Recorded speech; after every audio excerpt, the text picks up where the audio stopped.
guys हामी चाहिँ घर जान लागेको है सबै फ्यामिली अनि हामी यहाँ जाँदैछौँ आकाश कस्तो खतरा छ हैन अनि बादल पनि रहेछ कस्तो राम्रो छ के हैन अनि यहाँ चाहिँ मेरो जेन अल्फा भाइ अता सिसामा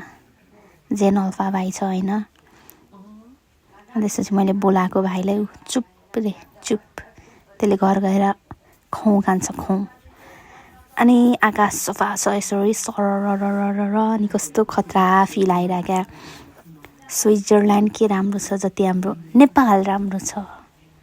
यति मात्र के भनेको थिएँ हैन यस्तो कच्ची रोड आयो के धुवा धुलो क्या यो चाहिँ हाम्रो रोसी हो क्या अस्तिको पालि बाढीले बगाएको अनि अहिलेसम्म मर्मत त्यति राम्ररी भएको छैन राम्रो त भएको छ तर पिच भएको छैन क्या अनि त्यसपछि नजिकै पुग्न लागे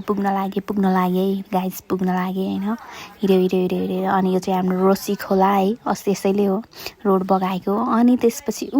पल्लो डाँडामा चाहिँ हाम्रो गाउँ हो